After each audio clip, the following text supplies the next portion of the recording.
Olá pessoal, tudo bem? Então vamos iniciar a nossa apresentação do projeto Prático 3 da disciplina de Ferramentas para Análise e Processamento de Sinais, referente ao curso de pós-graduação em Engenharia Elétrica do IFPB.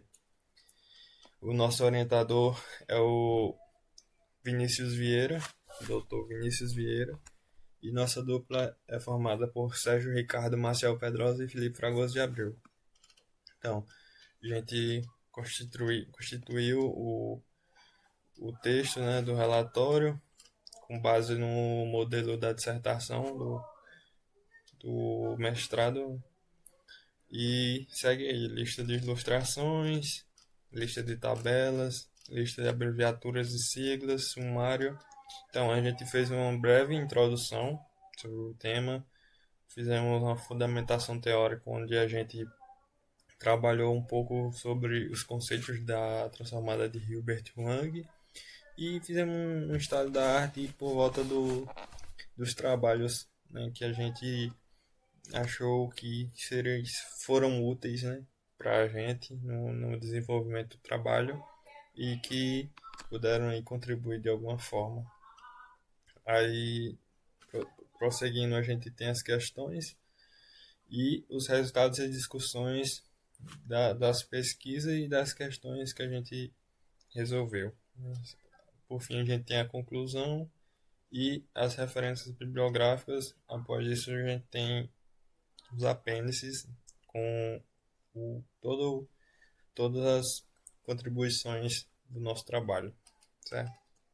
Então, sendo bem sucinto nessa parte inicial, a gente tem aqui que a nossa introdução aqui que a gente fez sobre o tema,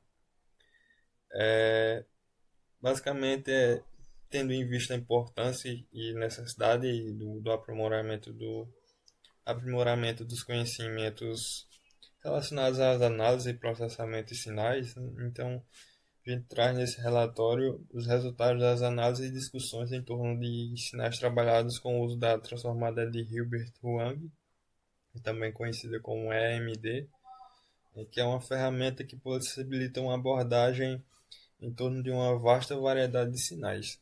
Então, a gente tem aqui nessa introdução e também no referencial teórico falando um pouco mais, né, detalhado.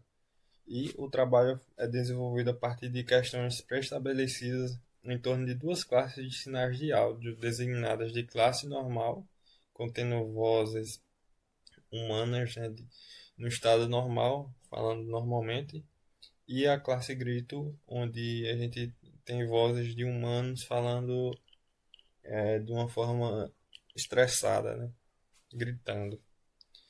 Então, é isso daí. Prosseguindo, a gente tem aqui a referenciação teórica, né, fundamentação, onde a gente que fala mais detalhadamente sobre a transformada de Hilbert-Wang, sobre o desenvolvimento desde o início e o estado da arte, onde a gente falou um pouco aqui mais detalhado dos trabalhos que a gente utilizou. Prosseguindo, a gente tem aqui as questões que foram é, passadas para serem trabalhadas e pesquisadas.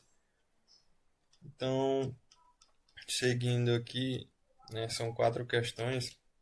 A primeira questão é a escolha de um frame, né, segmento de cada um dos 20 sinais analisados, 10 de cada classe. E no frame escolhido de cada sinal é aplicado a AMD a fim de obter o banco de filtros da transformada, que são as IMFs. Né? Apresenta as figuras resultantes da análise.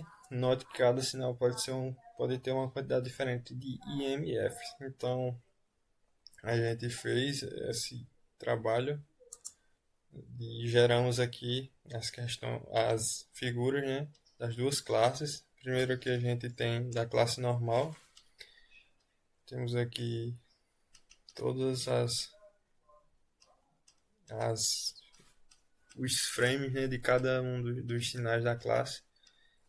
Algumas coisas a gente vai destacar aqui, que foram importantes durante a geração desses sinais, né? Desses frames. Então, para evitar uma escolha aleatória do frame de cada sinal, foi estabelecido como um critério de seleção o que tivesse a maior energia segmental, obtida após o gerenciamento do sinal. Desta forma, a gente evita que os frames analisados sejam trechos onde, porventura, seja um silêncio ou que tivesse muito baixo, né, o nível, a quantidade de frequências do sinal, né? Possivelmente um trecho de que tivesse muito ruído ou silêncio.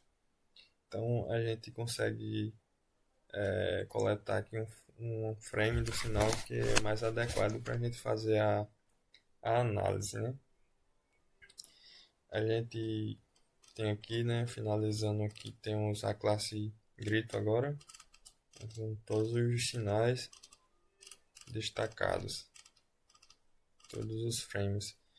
Vale ressaltar que devido a essa nossa escolha, possivelmente todos os sinais são utilizados frames diferentes, né? Em todos os sinais. A gente nota aqui, ó, que, por exemplo, na figura 19, o nono sinal da classe grito foi utilizado o frame 29 para análise, né? Quando o décimo sinal a gente já tem o 29 também, né? Esse acabou que é igual. Mas a gente tem aqui, ó, que a figura 18 é o 35º, a figura 17 é o 20º e por aí vai. Então, poucos frames que saíram iguais. Então, voltando para a questão número 2, foi feita a escolha de um sinal de cada classe, no mesmo frame escolhido na questão anterior. Então, a gente utilizou o mesmo frame, né? Foi aplicado a EMD em 5 níveis de decomposição, até IMF5, e posteriormente a gente aplicou a DWT, a gente escolheu uma das famílias, o Wavelet, e nos frames escolhidos para fins comparativos, né? Então a gente fez a decomposição em AMD, usando a AMD e depois usando a DWT e comparou. E apresentamos as figuras das decomposições realizadas. Então, e a gente agora vai fazer também, a gente fez também a comparação entre intraclasse e interclasse no contexto da mudança da Wavelet para a AMD. Então vamos lá.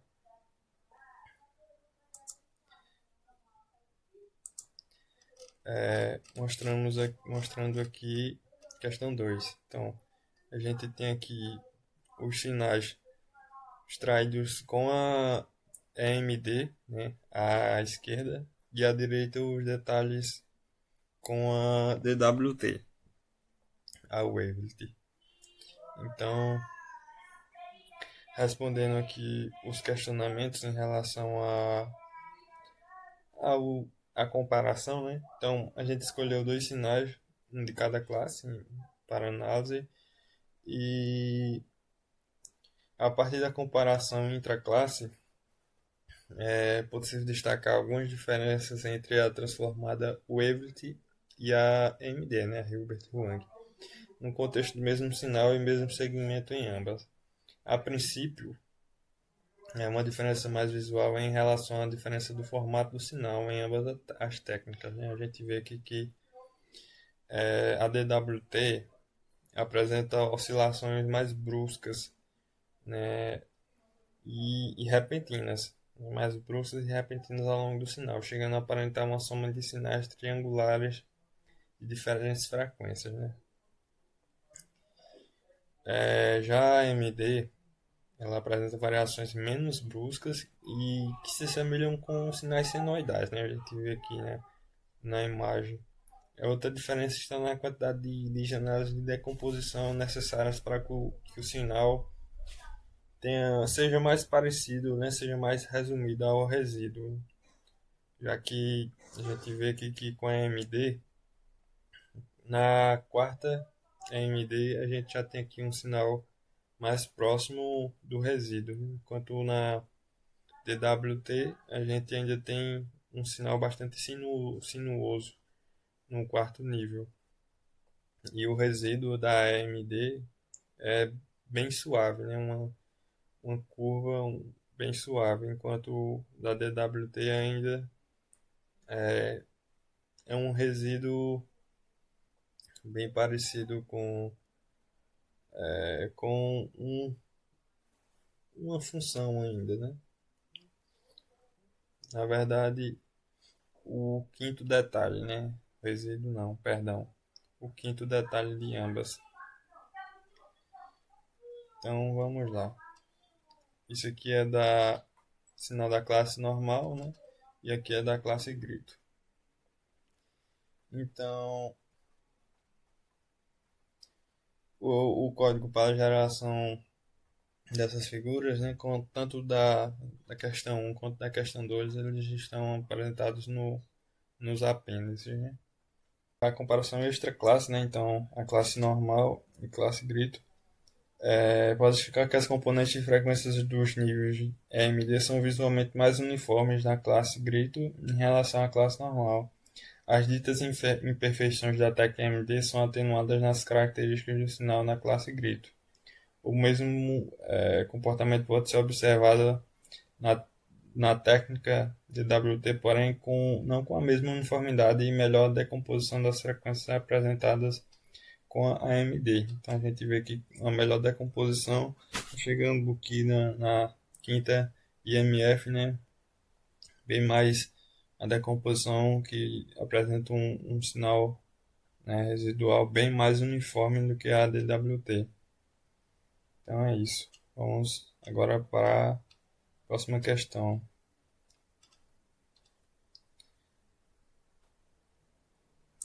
Então, para a questão 3, a gente tem aqui que é a questão da segmentação, aplicação da AMD até a quinta IMF em cada subbanda, extração das características, energia em dB e taxa de cruzamento por zero. Essas medidas são realizadas para 10 sinais das duas classes. Caso haja segmento que resulte em menos de 5 MFs, faça adaptações.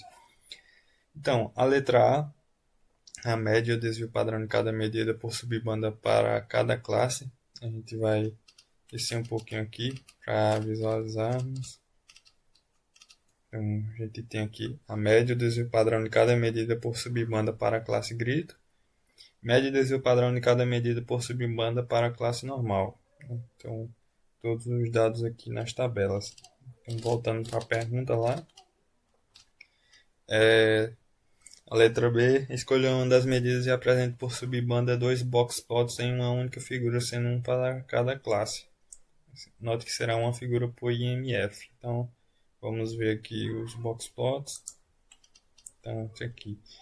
IMF1, IMF2, IMF3, IMF4 e IMF5 para as duas classes por subbanda, certo? Então, vamos voltar lá.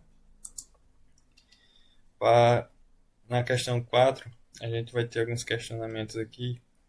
Sobre as questões anteriores, responda. Quantidade de IMFs é diferente para os sinais analisados? Na sua opinião, qual pode ser a causa deste comportamento? Então, vamos lá.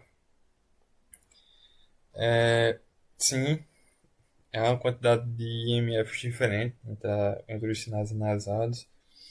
Conforme a opinião própria, podemos destacar que a quantidade de IMFs presente na decomposição dos sinais, está relacionado, além de outros fatores, com a quantidade de componentes de altas e baixas frequências contidos ao longo do sinal, o que torna a realização do peneiramento, né, que é realizado na AMD, Então torna um processo mais demorado e com maior quantidade e mais repetições, com maior quantidade de repetições, até que se tenha a obtenção de todos os detalhes presentes no segmento e, consequentemente, como resultado, um resíduo adequado, né? Então, dependendo da quantidade de componentes de frequência, a gente pode ter um sinal com vários IMFs, outros sinais que com poucas IMFs seja feito a, a extração, né, a decomposição. Então, vamos para o item B. Visualmente, a diferença notável entre os sinais analisados no contexto da decomposição é AMD. Sim, a diferença, além da desigualdade no número de IMFs, há alguns outros detalhes, como o formato dos sinais após cada peneiramento, é, possivelmente devido à composição única de cada frame. Também a presença de maiores frequências em determinados sinais, em detrimento de outros.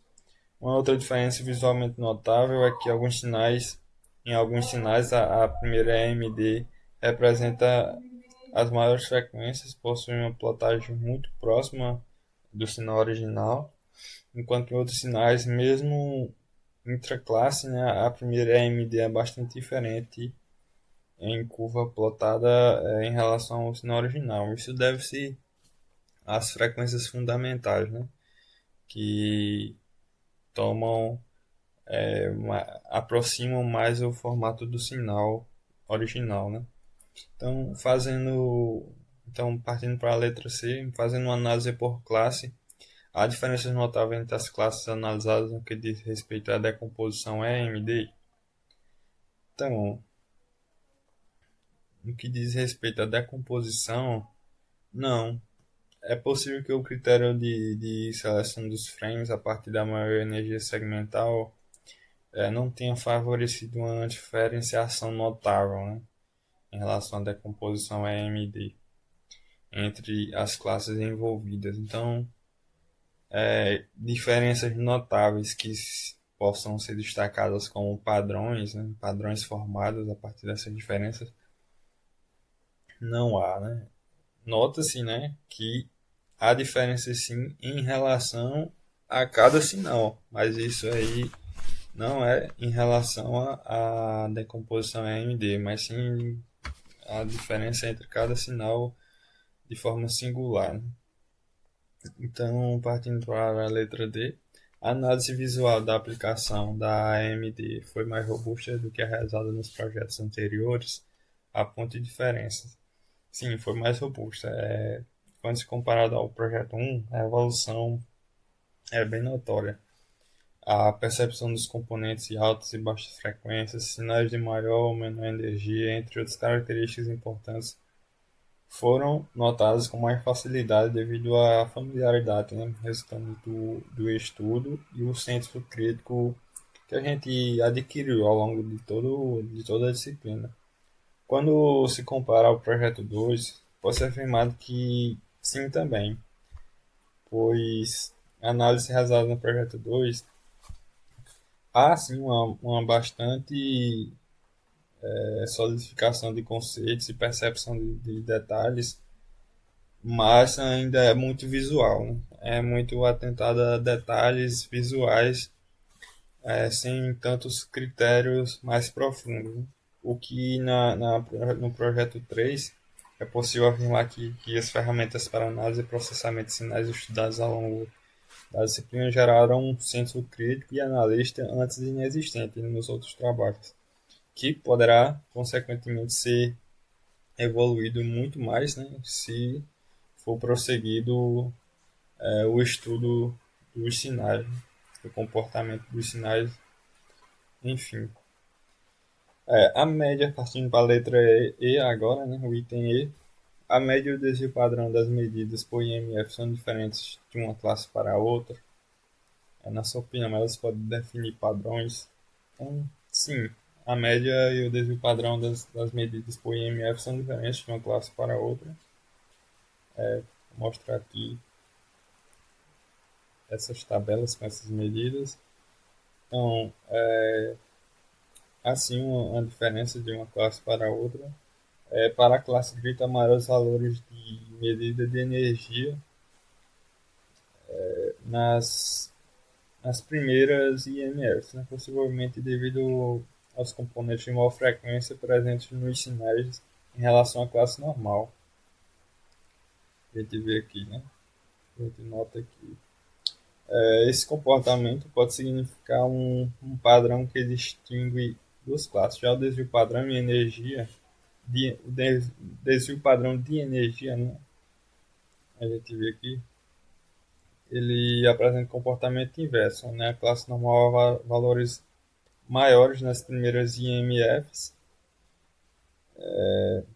em relação à classe grito. A gente vê aqui valores maiores. Isso deve ser a diferentes fatores, possivelmente características do sinal ou frequência fundamental de cada sinal, entre outros, né? Em relação à métrica 3CZ, taxa de cruzamento por zero, a classe grito apresenta valores de média maiores que a classe normal, né? A gente pode notar aqui, um pouquinho maiores, mas são. E a classe grito apresenta valores de média maiores que a classe normal devido à maior intensidade ou maior quantidade de componentes de alta frequência presentes na classe grito. Então é isso aí, vamos partir para o item F. É possível notar a partir da visualização dos box plots de cada medida. O que é possível notar a partir da visualização dos box plots de cada medida? Há diferenças em relação à análise realizada nesse contexto nos projetos anteriores? Então vamos lá para os box plots. Sim, é possível notar que o sinal da classe normal apresenta componentes de energia disposto em uma faixa maior de valores e em sua grande maioria a gente vamos partir lá para o início para ficar de acordo com o que eu estou falando. O que a gente vê aqui, né, maioria faixas, maior faixa de valores da classe normal, né, e em sua maioria bem abaixo dos componentes de energia da classe grito, que por sua vez apresenta valores apresenta maiores valores de energia, né? A gente vê aqui que valores de energia são maiores. Isso deve-se ao sinal em estado de estresse, ou seja, de um grito ter uma maior quantidade de componentes de alta frequência, né? O que reflete uma maior quantidade de energia dissolvida ao longo do sinal. E sim, há diferenças no projeto prático 1, em relação ao projeto prático 1. A análise se deu basicamente em relação às diferenças entre cada box plot e os dados contidos. É uma análise mais visual e superficial, né, como eu já havia falado. No projeto prático 2 há uma análise visual, mas com certo aprofundamento. Mas no presente projeto a análise se tornou menos detalhista em relação ao visual e se concentrou mais no aspecto visual, não, e se concentrou, perdão, se concentrou mais no aspecto mais profundo da análise, né? No aspecto mais profundo em relação ao que cada boxplot representa em si e não somente seu tamanho, cores ou formato em si visual, né? Então, os detalhes que demonstram a análise mais refinada e conclusiva relacionado ao projeto 3, que pode ser evoluída mais ainda à medida que outros métodos e comportamentos de sinais são analisados, né, ao longo das pesquisas futuras aí. Então, voltando aqui, então a gente tem aqui eu fiz um resumo do que a gente colocou aqui nas respostas. E por fim a gente conclui que essa transformada é um importante recurso, né, para possibilitar uma análise de sinais diversos e a gente utilizou ela para os dois sinais das duas classes, os 20 sinais das duas classes, perdão, e fizemos a extração das métricas que serviram para fazer uma análise bem detalhada. A gente tem aqui as referências e mais na frente aqui a gente tem os apêndices, né? Passar aqui para o final, a gente tem os códigos. E é isso. Agradeço